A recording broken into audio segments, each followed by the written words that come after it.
Bismillah ar-Rahman ar-Rahim. Alhamdulillah wa salatu salam ala Rasulullah. We continue reading from Imam Al-Ghazali's The 99 Beautiful Names of God, Al-Maqsad Al-Asna, fi Sharh Asma' Allah Al-Husna, translated by David Burel and Nazih Dahir. We have reached number 64, Al-Qayyum. It goes without saying that we have dealt with Al-Hayy, subhanahu wa ta'ala, and usually you talk about Al-Hayy Al-Qayyum.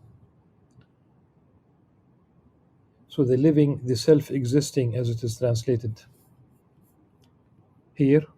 You must know that things are distinguished into what requires a subject, like accidents and attributes. The Arabic text, the need of a يعلم الأشياء تنقسم ما يفتقر إلى محل كالأعراض والأوصاف وإلى ما لا يحتاج إلى محل فيقال أنه قائم بنفسه كالجوهر. So already the text distinguishes between accidents and attributes on the one hand and substances. Now what is missing in the translation here says it requires a subject. Of course it requires a subject, but really the mahal, okay, the mahal, because you cannot have an accident existing on its own. Just to give an example, color does not exist on its own. It has always to be in a subject, but it's in a mahal. There's an additional like fine-tuning the issue. Of course it's always in a subject, but it's a mahal, and I think it's in both cases you talk about a space, but not necessarily so, but here obviously we talk about a space. So you must know that things are distinguished into what requires a subject, like accidents and attributes, of which it is said that they do not subsist in themselves, and in what does not need a subject, of which it is said that it subsists in itself, like substances, jawhar. Yet while a substance may have no need of a substratum in which to subsist, given that it subsists in itself, it nevertheless remains in need of things necessary for its existence, and they are conditions for its existing. So it is not really subsistent in itself, since it requires the existence of another to subsist, even if it does not need a substratum or subject in which to subsist. If an existent were to exist whose essence would suffice for itself, whose subsistence would not be from another, and whose existence would not be conditioned by the existence of another, it would subsist in itself absolutely. If beyond that every existence subsisted by virtue of it, such that the existence and conservation of things would be inconceivable without it, that would be the self-existing one, since it subsisted in itself and each thing subsisted by it. But that is none other than God. May he be praised and exalted. And man's access to this attribute is in proportion to his detachment from everything that is not God, the Most High. ومدخل العبد في هذا الوصف بقدر استغنائه عما سوى الله. Again, and man's access to this attribute is in proportion to his detachment from everything that is not God, the Most High. The detachment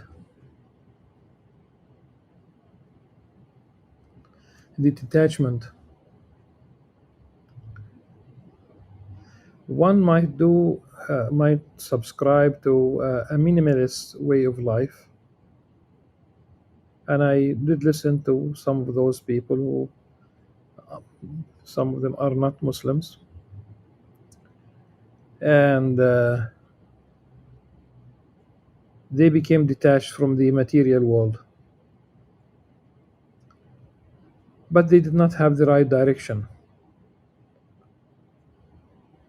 So it's not a detachment from everything that is not God, the Most High, because they were detached from certain level of materialism in the sense of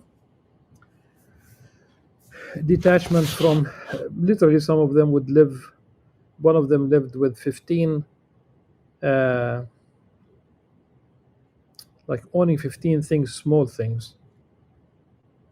It could be like pair of two pairs of pants, it could be two, like a shirt, and maybe something like a windbreaker for the cold months. So it's 15 things total, 15 things. And people could be amazed by this one whole year. And he talk about owning only 15 things.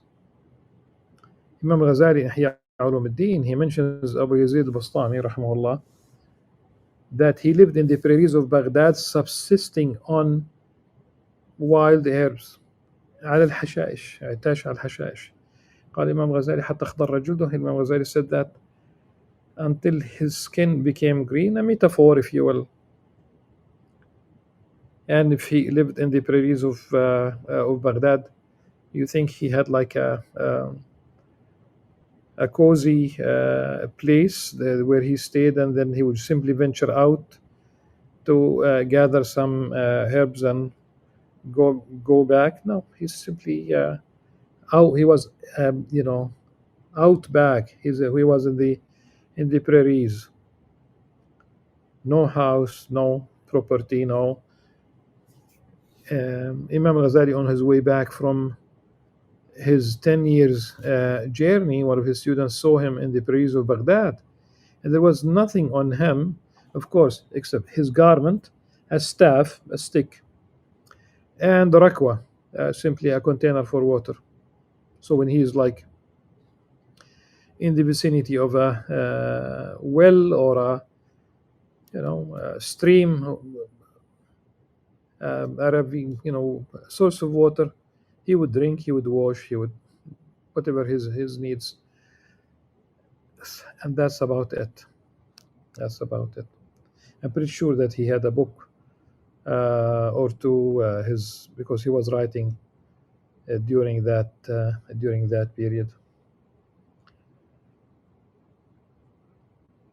So detachment, that one needs to think about, how they detach, and is detachment a physical state, or it's a spiritual state,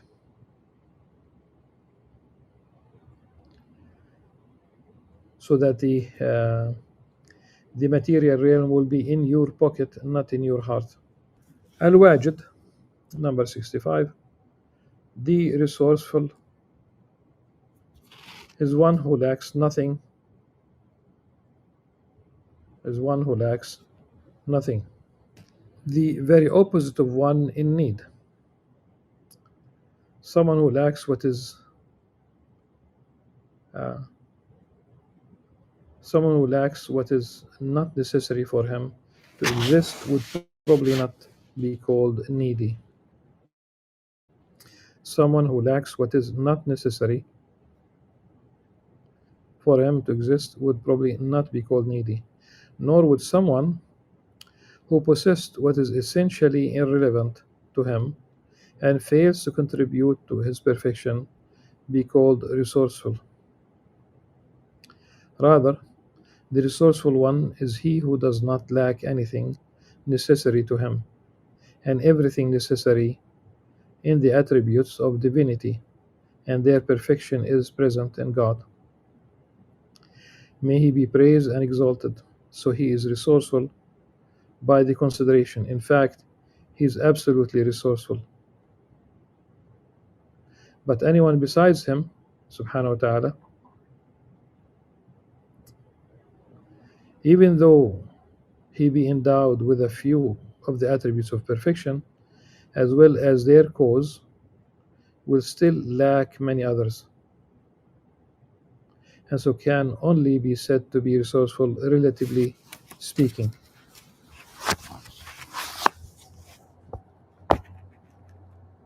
وما عداه إن كان واجد لشيء من صفات الكمال وأسبابه فهو فاقد الأشياء فلا يكون واجدا إلا بالإضافة. And there is no way uh, that one could attain uh, and have everything, especially when we talk about صفات الكمال, attributes of uh, perfection. Even صفات الكمال in the person of the Prophet sallallahu alaihi wasallam, of course, and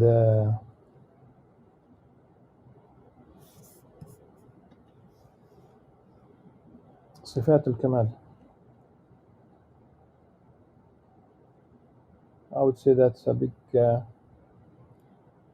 challenge. If anything, it has to be a gift from Allah subhanahu wa ta'ala. It has to be.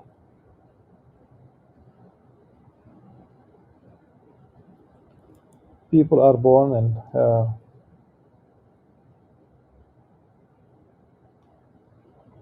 and there is a certain process, an ongoing.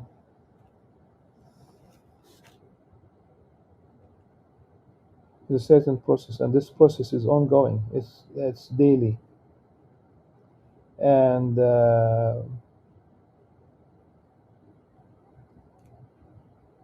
on daily basis there are challenges.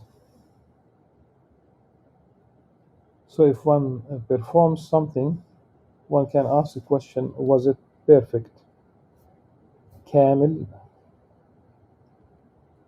or not? Especially when we talk about uh, his own contribution, because the moment you attribute something, what's perfect?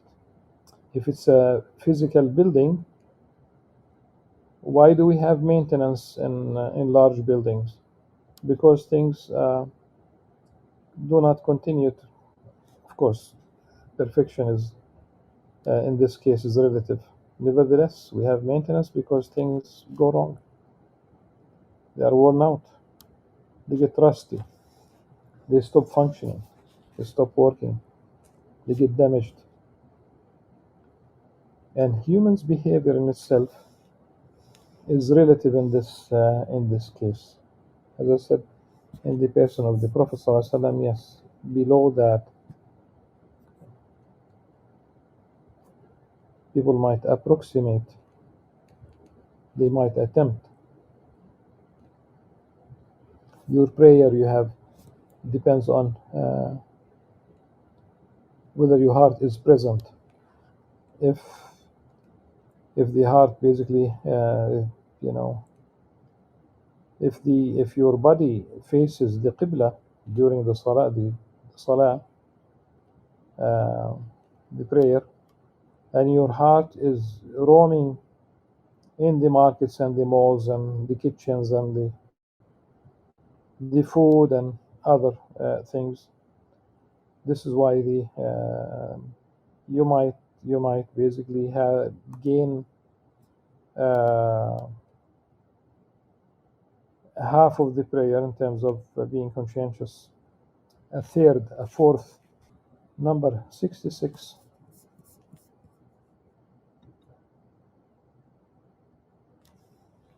Al-Majid.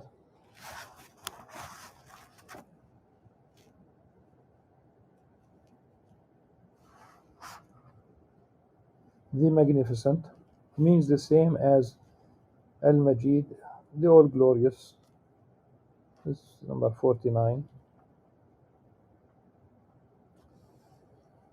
Just as the knower, Alim, just as the knower, Al-Alim, means the same as the knowing one, Al-Alim. Al-Majid, Al-Majid, Al-Alim, Al-Alim. In fact, the paradigm fa'il, the form, is even more emphatic, and we have already treated its meaning or its meanings. لكن فعيل أكثر مبالغة وقد سبق معناه. It's emphatic.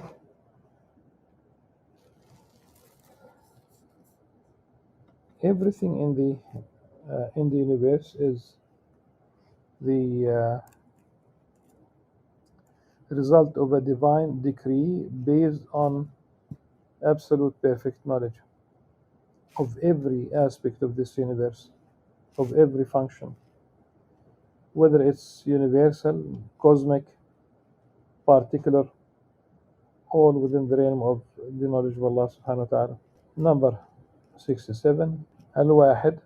Al-Wahid is the one, though it is translated here as the unique. He is the one, of course, as Imam Ghazali says, is the one who can neither be divided nor duplicated, concerning its not being divisible.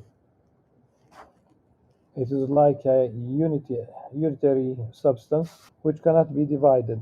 It is said to be one in the sense that no part of it is itself a substance, as a point has no parts. And God, the Most High, is one in the sense that it is impossible for His essence, subhanahu wa ta'ala, to be arranged into parts. Unitary in this sense should be understood as alluding to oneness, كالجوهر الواحد. Now the issue about the point, وكذلك النقطة التي لا جزء لها, one might on one level say, okay, a point it cannot be divided.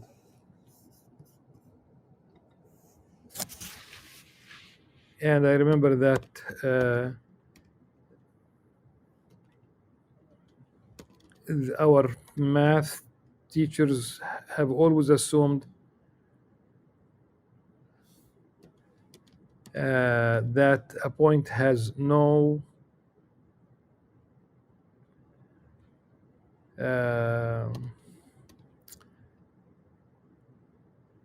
dimensions. Like at the moment they just put a dot, like a point on the board. Our math teachers always assume that it does not have any dimension, but in reality it does. Okay, in reality it does, because if a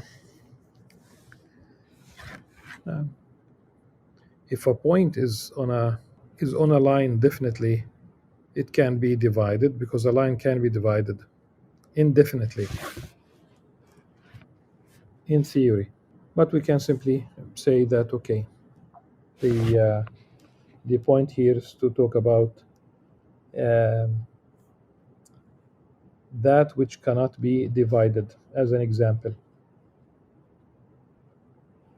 Concerning its not being able to be duplicated, that reflects its having no equal, like the sun. For while it is subject to division in imagination, and it is divisible in its essence, because it's a kind of a body, it is. Nevertheless, it has no equal, even though it is possible for it to have one. So if there actually were an existence so individuated by the distance proper to it that it was inconceivable for another to share in it at all, that one would be absolutely one, eternally and forever.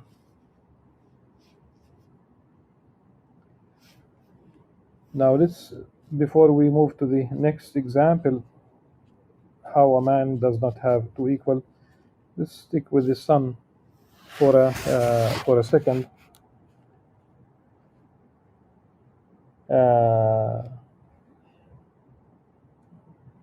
he says that the sun could be divided in theory, which is true. The sun, on a very tiny scale, loses part of its mass. And just remember what the Quran says: وَالشَّمْسُ تَجْرِي لِمُسْتَقَرٍّ لَهَا. And that mustaqar, it means that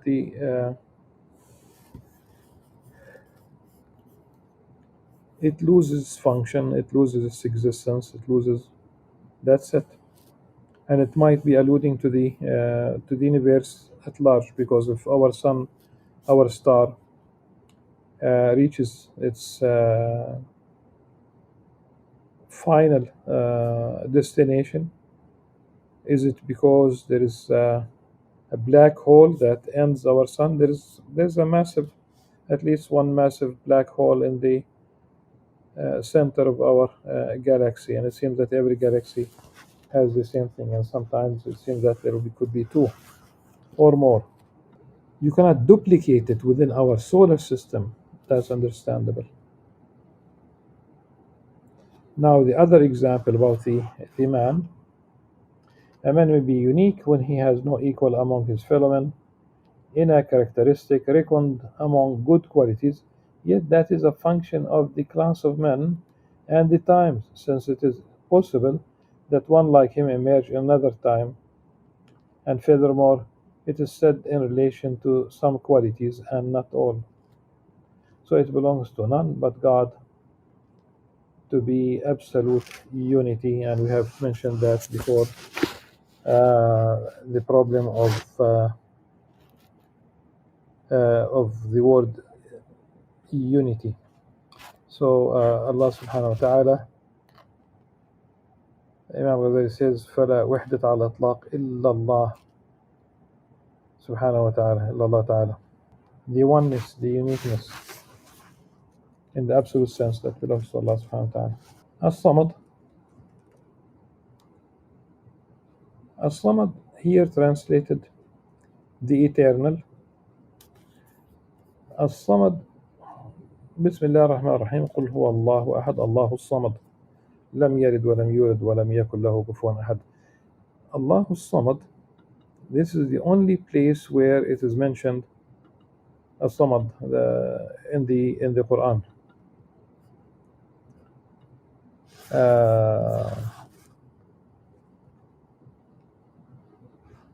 So here, as-Samad is the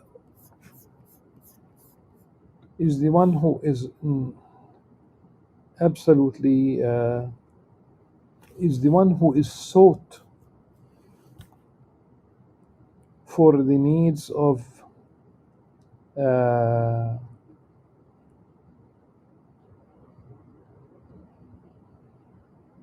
for the needs of everyone,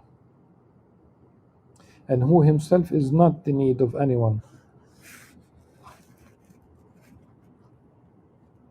There is a serious problem in fact, this is what Imam Ghazali says: the one who is the one to whom one turns in need, and the one who is intended in our desires for ultimate dominion culminates in him. The one whom God has appointed to be a model for his servants in fulfilling their worldly and religious duties, and who secures the needs of his creatures by his word and action. To that one, God bestows a share in this attribute. But the absolutely eternal, or the absolutely the one who absolutely is never in need and always provides for his creatures, is the one to whom one turns in every need, and he is God. May be praised and exalted.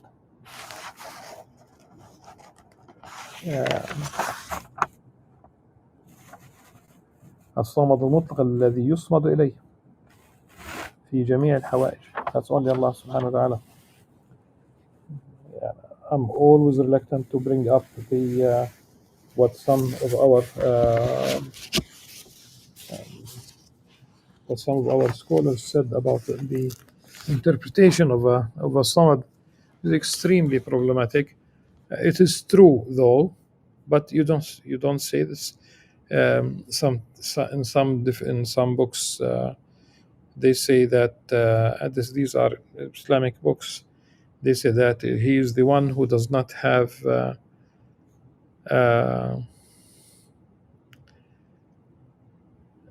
a void jawf.